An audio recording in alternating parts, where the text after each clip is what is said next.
Hola, em dic Laura Fernández, tinc 60 anys, visc a Terrassa i no pertanyo a cap partit polític. He decidit presentar candidatura a Força Catalunya com a independent perquè em passa com a molts i a moltes catalanes que encara no han perdut la capacitat d'indignar-se. Estem farts de tanta mediocritat política que confon l'amabilitat amb la covardia i que a cops de somriure o de taules de negociació inexistents ens havia de portar cap a la independència. Força Catalunya és un partit que ens diu les coses pel seu nom.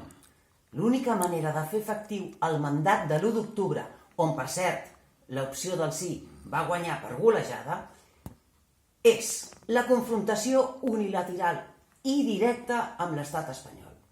Cal no oblidar tampoc que literalment ens hi vam deixar la pell per fer efectiu el referèndum. Cap partit català hauria d'aprovar lleis o pressupostos que afavorissin la governabilitat d'un estat que ens escanya sempre que pot. De fet, cap partit català hauria de trepitjar mai més el Congreso de los Diputados. Ha arribat l'hora de deixar de votar l'opció menys dolenta per passar a votar l'opció més efectiva. Us agraeixo que m'hagueu dedicat un parell de minuts per escoltar aquest vídeo.